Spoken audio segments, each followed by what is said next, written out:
This is part two. I just got cut off. I apologize. Of the importance of being honest as Muslims, keeping our word as Muslims. So anyway, any of that could be the case as far as it goes with why I have broken my promise to you, right? So it goes on to say here, if something unforeseen happens to the one who made the promise, such as sickness, the death of a relative, or breakdown of transportation, etc., then there's no blame on you. And there are many excuses which all come under the heading of the verse of the Quran, which is the interpretation of the meaning, says Allah burdens not a person beyond their scope. And that's in Al-Baqarah, right? 286, right? And alhamdulillah, that's the case. Allah subhanahu wa ta'ala wouldn't put nothing on you. But I'm talking about in these circumstances and these cases, you say, I promise I'm going to do such and such, or I give you my word. Yes, or I don't even have to say I promise or I give you my word. I just simply have to say, yeah, we're going to do this. We're going to do this. Let's get it. Let's get it. And you put your time, effort, energy into believing that that person is on that truthful narrative right there that they gave you, and then it turns out that they turn around and do the opposite. May Allah protect us from that. I mean, so this is what is impermissible in Islam, right? This is what I'm talking about as far as not telling somebody that we're going to do something and then not actually keeping up with what we tell them we're going to do. I'm not talking about the kind in which there's, excuses like it says sickness, transportation breaks down, so on and so forth. I'm talking about like, hey, I won't do such and such anymore because you asked me to do it, or because you asked me not to do it, or I will do such and such because you asked me to do it. And then you turn around and blatantly just disregard everything that you said because it didn't make you comfortable. We're not talking about what makes you comfortable. We're talking about keeping our word as Muslims, right? And this is business, this is in families, this is in marriages, this is in friendships, alhamdulillah, whatever the case may be. Allah knows best. You look at it this way. If your spouse tells you, I won't do such and such, I won't go to the mall with brother so-and-so anymore because brother so-and-so is a bad influence, right? Brother so-and-so is a bad influence. Yeah, he's Muslim, but he's just not on his deen the way he should be. And here I am going to the mall with him anyway. Then I'm telling you that I don't respect what you have to say. I don't respect what Allah tells me about keeping good company. I don't respect what the Messenger sallallahu alaihi wasallam tells me about keeping good company. I'm telling you that I want to do what I want to do regardless of what you want me to do. Even if what I'm doing is not haram, but it makes you happy, then it should be no problem. It should be no problem. I should just do that, inshallah, as long as it's not haram, as long as it doesn't go against Allah. And an important part of that is that we all know our deen. We all have a solid base in our deen for what we tell people that we're going to do.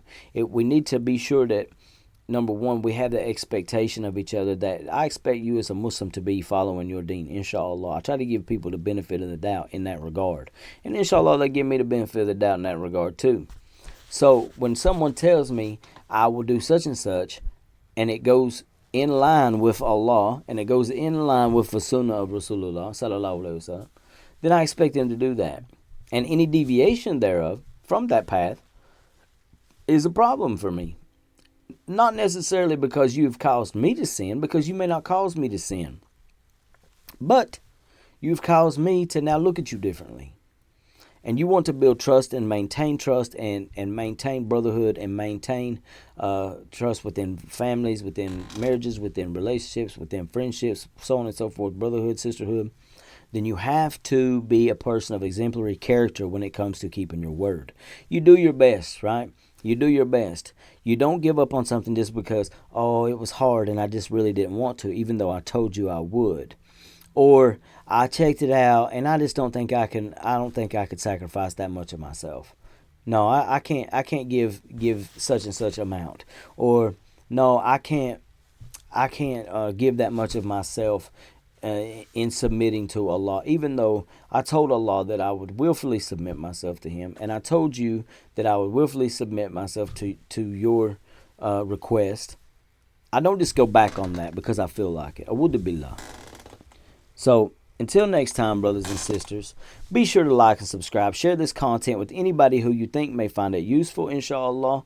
If you have not done so already, please go to the channel and become a channel membership. It's very inexpensive, $2.99 a month. It continues to help the Dawa grow. It helps continue to motivate me to work, mashallah, and it keeps income. If you want to know the truth, it keeps income coming in to a certain degree that I can afford to do this and make trips for Dawa for the sake of Allah, so on and so forth, brothers and sisters. So give up a cup of coffee in a month and contribute to your brother $2.99 a month, inshallah, for the sake of Allah.